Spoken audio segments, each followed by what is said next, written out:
Sometimes when things go wrong, you can't blame life. Cause when you shot your shot, what was your aim like? What were you targeting? Cause if it ain't right, and you still go with it, then that is on you.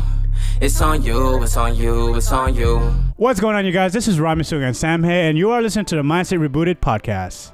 And if you are a first-time listener, thank you so much for stopping by here on the Mindset Rebooted podcast. We like to have conversations that help us to elevate the way we think. And what that means is that we have old ways of thinking that have held us back in the past. And we like to take on new ways of thinking that help us to maximize our full potential and to become the best versions of ourselves. That is exactly what we're doing. How are you doing today, brother? I'm doing great. I feel like we're talking really fast, right? You think so? I'm like, bro, that was like, da-da-da-da-da. But that's what's up. That's just how I feel, bro. We're good. Well, look, sometimes you just got to go with it, right? I mean, like, what's the worst that can happen? Like, sometimes you just got to roll with it. Oh, that was a good allusion to our topic today, bro. You know what? That's what I do. I'm the master of illusion. Nah, I'm not. But listen, that is what we're talking about today. We're talking about what's the worst that can happen, right? I mean, you don't want to be irresponsible with that type of ideology, right? Because sometimes it can shoot you in the foot. But when it comes down to, you know, pursuing your goals, pursuing your dreams, or taking a chance that could really, really benefit you, but you're just psyching yourself out because maybe you're thinking about the downsides that could occur, that's where we need to, you know, adjust our way of thinking, because we can miss out on really, really good opportunities because of our fears and the stories that we're telling ourselves, right? So, I mean, that's where we're going with it today. What's the worst that can happen, right? So, perfect example, I remember back in 2013, like a buddy of mine, you know, he hit me up. He was like, hey, bro, like, I'm thinking about joining the Navy. You know, you should look at this with me, because, yo, I'm super stoked. Like, look at all this, that, and the third, right? And I was like, looking through it with him. And I was like, man, this would be really, really good for you, bro. Like, great. Like, you should really, really do it. And, like, we were talking about it over the phone. So, you know, I remember I woke up the next morning and I had my laptop still open to the Navy page. And I ended up looking through the site and I was like, man, like, this actually really could be a good opportunity. And I stopped thinking about it from the aspect of like, hey, this is what my boys should be doing. And I started thinking about, yo, like, what if this is a great opportunity for me? You know, so a lot of people that I know and that I knew, they kind of discouraged taking the military route. Some people were like, hey, like, you know, you can go to war and, you know, all of this different stuff, right? And I really didn't let that psych me out, because what I was thinking about was all the great things that could happen. I realized that I was going to be able to see the world, which is something I really wanted to do, right? Because when you get outside of your comfort zone and when you get to experience different cultures and when you get to meet different people, that doesn't only help you to grow as a person in terms of how you interact with people, but it also helps you to see a different world, to understand that outside of that 14-mile radius that you're living in, you know, there's something greater. And it kind of it subdues the ideas that a lot of us have that, you know, this is the only thing I got going on and this is the only thing that's out there for me. And so, you know, thinking about that, thinking about the education, thinking about being able to make some money, get myself positioned to be able to essentially be an adult. I was thinking about all those different things. And so when I thought about, you know, what's the worst that could happen? I mean, to me, it was like really a no-brainer. It was, hey, these benefits here outweigh the risks or the downsides. Yeah.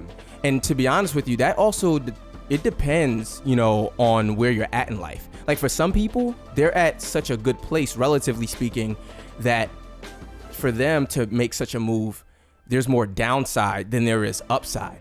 But for where I was at, there was more upside than there was downside. So I think when I personally evaluate what's the worst that can happen, I think about it from where am I currently at in life? Like, I already know how it feels to not be in a certain position. So what am I scared of? Just it not working out. I already am familiar with this current state of affairs. So really, there's only upside. I think I should just go for it. And so that's really how I ended up making my choice. It didn't even take me that long to end up joining. It literally was like, okay, boom, this is what I'm doing. Bam. And then maybe like a month or two later, I was already, signing papers, already doing what I needed to do at MEPS. Meanwhile, my boy, he kept saying every year, yo, I'm going to join. And mind you, fast forward a decade, shout out to my boy. You know who he is, but he never joined. Not saying that he needs to, but I'm pretty sure. Did he at least try? Like, he got to MEPS, they did the evaluation. No. He didn't even get to MEPS. No. Dang. So it let me to know, because certain things that he was saying, it was like, hey, I think the downside could be this, it could be that, like, oh man, like, or he was like, yeah, I'm going to do it, but I just need this to happen. It was like searching for that perfect time. Oh, I see. You know what I mean? There is no perfect time. There is no perfect time. Yeah. You know what I mean? Because a lot of times when we're evaluating what's the worst that can happen, or, is this worth it? We're thinking about, oh man, it may not be right now because I'm searching for the perfect time. And then you quickly realize, if you think about it long enough, there really is no perfect time. So you need to get after it now because the opportunity may not be there later on. Exactly. And I like that you pointed out that the whole fact of, what you've already experienced not doing it. You know what that feels like. So you either stay there or you try something new, and then if it fails, you're back to where you started, right? Right. That's just how it is. And like with your boy, I kind of feel bad for that guy because I used to be like that too, where it had to be the perfect timing. But I realized every time I try and do this perfect timing, nothing changed. But then I was falling into this cycle where, dang, man, I got to change. And then I'm like, oh, here's an opportunity to change. And I'm like, I don't know. And I ended up not taking the opportunity or taking the risk for the opportunity. And I just kept going back into that cycle of not being happy with myself. So if I got restless and I was like, fuck it, let's just do it. Yeah. Like when they asked me to teach a class, I was like, I ain't ready to teach a class. I don't teach, blah, blah, blah, blah. And it's like, well, yeah, you don't teach because you've never done it before. Mm-hmm. You're not good at it because I've never done it before. But ever since I took that opportunity, it opened up a whole new career for me where I never thought I'd be doing what I do now. Or I never thought I'd know the people or the connections or have the world experience of what I have now. And it's because I was just like, yeah, what's the worst that can happen? Nothing bad's going to happen. I'll just try it anyway. Yeah, no, that's a really, really a great point, because while some people are thinking, what's the worst that can happen? Other people are thinking, what's the most that can happen, or what's the upside? Well, they're looking at that because the worst thing that could happen, they're already living. They're already living it. Like, they're already living the worst thing that could happen in those instances. And going back to the military, obviously the worst thing that could happen can be a fatality. Right. That is the worst thing that could happen, right? But also when I was going to MEPS, the worst thing that could happen was that I wasn't serving my country. And that I didn't do my patriotic duty. Mm-hmm. That was the worst thing that could happen in my eyes. And when I got disqualified for medical reasons to get into military, I was like, damn, this sucks. But I'm like, well, I've already been here before. Like, I'm just gonna have to figure out how else I could serve and help people in a different vehicle. And like, me not getting in doesn't mean I can't have a fulfilling life. It doesn't mean I can't have a patriotic life and do my service for the country of some other way. Yeah. It was just like, the worst thing wasn't really that bad. It stung a little bit at first for about a month, but then after that it was like, well, I could do other stuff now. And now I do stuff with a lot of dancing, and people even as recent as yesterday, man, very thankful for what you do, the mentality you have, and it just comes from moving forward and finding other opportunities. Yeah, no, that's a great point. Like, what I'm thinking about is how we often tell ourselves these hypotheticals, things that could happen, but actually have not happened. So it's like we're setting the stage for it to not work out, essentially. Yeah. Right? And one of the things that I like to do is I like to set the stage for everything that can. Right? What I'm telling myself, the words that I'm sharing with myself, those really have power. Those words have such a huge effect because they have the ability to inspire me, the ability to motivate me, the ability to push me to a different dimension. It has the ability to take me out of a state of laziness into a state of, man, I'm going to grind it out, hard work ethic. It has the ability to take me from a state of pessimism to optimism. And I think that that's another thing when we evaluate what's the worst that can happen is like, look at that word or those words in and of themselves. What's the worst that can happen? That means you are literally focusing on the negative. Mm-hmm. And the words that you need to tell yourself, because words have power, are the ones that are more positive. And this is not magical thinking. This is just that whatever it is that you're telling yourself or whatever it is that you're looking towards, that's the direction in which you're going to head, right? Like if I'm telling myself go this way, or if that's where I'm laser focused on, that's what I'm going to start walking to. And so that's the biggest thing to me is how do we adapt our vocabulary to reflect that of a winner as opposed to that of a loser. Yeah, and I think you could start off by just saying, what do I have to do so that I don't have to go back to zero? Yeah. Because besides fatality, the worst thing that could happen is just you go back to zero. You restart. You tried a new entrepreneurial business, it failed. You just restart. Maybe you have to, your restart phase is that you have a day job, or you tried to move to a different state and it failed. You didn't like it there, and then your restart is you're back in hometown, right? So I would just change it to what do I have to do in order to not have to restart. Like when it comes to dancing, it's like I have a dance events company. What do I have to do in order not have a dance company? And just X, Y, Z. Now it's not a matter of these are the worst things that could happen. It's just a matter of these are the things I have to do to succeed. No, that's a really great point. And to be honest with you, I wouldn't even think of it as what do I have to do to restart. I'm thinking of it as what do I have to do not to restart. Or not to restart. Yeah. That's true. But like in the example you gave, let's just say you move somewhere and then you end up moving back, or you started a business and then you end up getting a day job.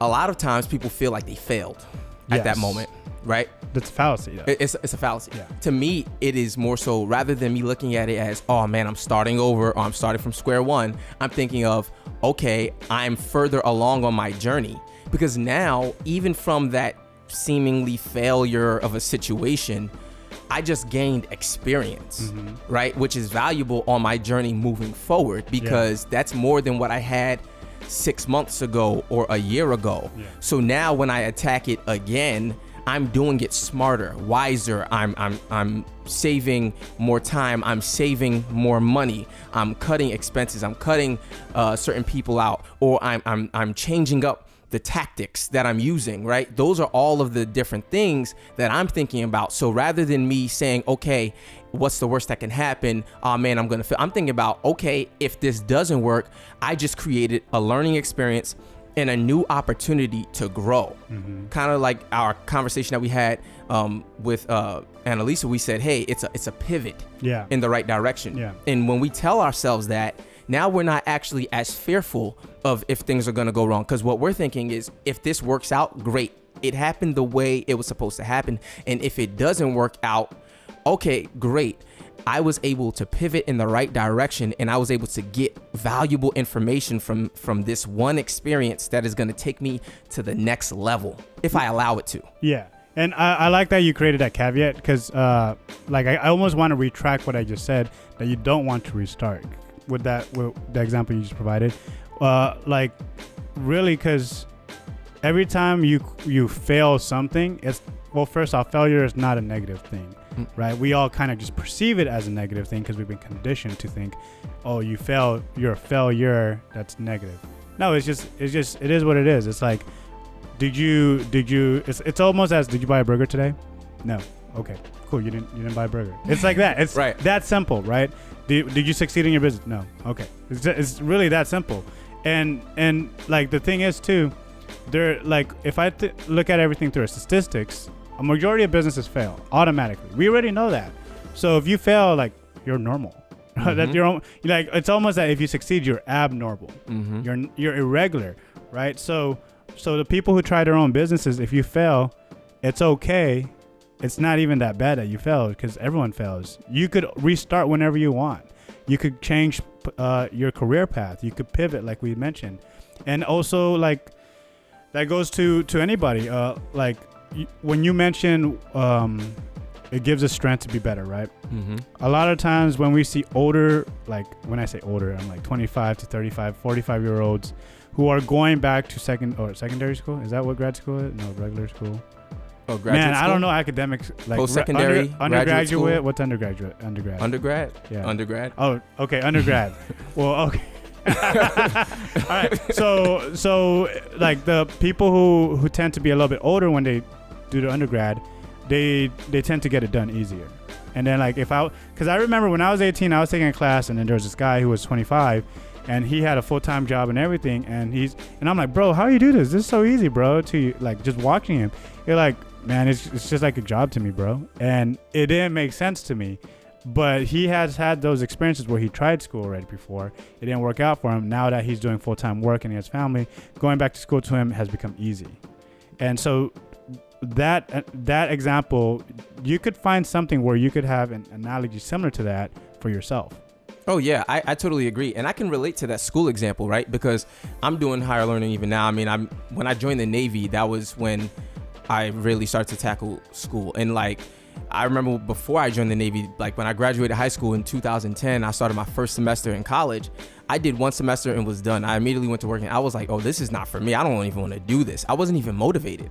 I didn't even have the life experiences that would take me to another level. Like one of the things I actually believe is that certain life experiences actually help when you go to school because you're thinking about things from a different perspective. You're able to, you know, critically think and synthesize and do all these different things on a different level than what somebody who just finished having boogers on their face graduating from high school, you know, ever experienced. So, you know, that pushes you forward in that way. And the other thing is that when you do it when you're older, because of the different experiences, I don't even want to call them failures, experiences that you have that have built you up, they've now given you a clear objective, right? Like it's now enabled you to be able to say, this is what I want. I know exactly how I'm going to do it. This is what I want in the end, you know, so you have a clear path to walk down. Whereas when you graduate high school, you might go to college and you're like, oh, well, this is just a thing to do because everybody's told me this my entire life. So your mind is not even fully made up. You're just doing it because everyone else told you to do it.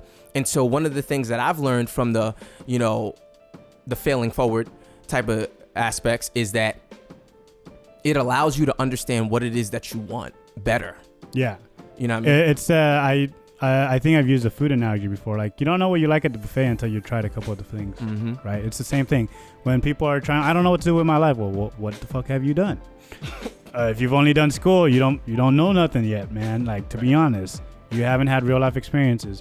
Have you, had to take care of your own bills before? How did you have to find your own place to live, transportation without any parental or family help, right? And those experiences, which can be failures and successes, it's all experience. And that, like you said, it gives you a clear path forward of what you like, what you want to achieve. And it also gives you the ability to identify the route to get forward, the ability to know how to get things done, to make it easier for you, or if it's a challenging thing, of just knowing how to accomplish that challenging thing, even though you know you're going to be in it for work, type of thing. Yeah, no, absolutely. And like just switching gears a little bit and doubling back a little bit to what we were talking about, how people will try different things and they may fail, and how a lot of the successful businesses, they failed so many times before they were actually successful. Yeah. I think one of the things that is key is people like you and I, or people who are successful, sharing their stories. That transparency is huge for somebody who's coming up who wants to move forward with something, but they're either scared to do it or don't know how. The reason why is because once you realize, hey, it's not just glory for this person, they went through a lot of pain, this is what they did, then it makes it more relatable for you. It kind of takes away that fear where you're like, okay, this person was struggling too. They were in the same situation. Okay, this is what they continue to do it. It's encouraging. The road has already been paved. You know what I mean? And so I like that. I like listening to people's stories who have already done it, because that's me. That's part of me cultivating the environment that I want to be in. I want to be in an environment of people who have, been able to overcome certain things that I might be facing. That way I am empowered and I know that I can do it wholeheartedly, and I can probably do it better if I just learn from their mistakes. Yeah, and the funny thing is, as a consumer, because you were consuming that story from them, right, the experience, everyone we don't want to be told how to do something. We want to be told, how did you do it? That's how we learn. We learn through story. So whatever struggles you went through, I want to know, how did you overcome those struggles? Yeah. And then from there, I could gain lessons from your story and apply it to myself. And it's a funny cycle, because that's what I'm looking for, and that's what you, as a person who wants to be a role model or a mentor, that's what's most effective for you to actually teach and help people move forward. Yeah, that's true. It kind of goes to show you, like, a lot of the learning we do is not through words, it's just through observation. It's observation, seeing the person in action, in real action, and being kind of like a role model, right? Oh, dang. Like Sam, just like if I see Sam on stage performing and then he had a little verses that he messed up, how's he gonna recover? And if I'm an aspiring artist myself, I'm like, dang, like I'm gonna learn from that real quick. Because we've all seen, like, whatever field you're in, you've seen someone who's ahead of you trip over something, have some kind of setback, whether big or large, or big or small, and you saw how they recovered, and that motivated you to go after it yourself. Yeah, absolutely. And so that's the reason why now I'm not even thinking about, oh yeah, what's the worst that can happen when it comes to things. I'm thinking about what's the most that can happen. Yeah. You know what I mean? Yeah. And well, going back to that too, because again, the stories, right? If the worst thing that could happen happens to you, well, now it's that worst thing that happened. That's essentially your weapon to show people, all right, this is how we're gonna rock and roll. This is how we're gonna overcome it, and this is how I'm gonna make you a fan of me. Yeah, absolutely. It's through the action. It's through doing. It's not through just the overthinking. It's not through the excess verbiage that people spew. It's through the action. So I think what I'm getting from this conversation is to take the action. Don't overthink it. Stop dwelling on the worst things and put your focus towards all the beautiful things that can happen. Yes, and I'll close it with this. The reason why this opportunity happened to you, there's a reason. You got to think about, why did that opportunity be presented to you? Out of all the other people around you, it was presented to you. So that means you get to do this now. You get to do this, and if you do this, it could open up a whole new world for you. So do you want to just, like, going full circle, what's the worst thing that could happen? The worst thing is that nothing changes in your life. If you're tired of having the same lifestyle every single day, then you're gonna have to take that step and just take that opportunity and see what happens. And you know what too? The worst thing that can happen is regret. Yeah. That you didn't take that opportunity.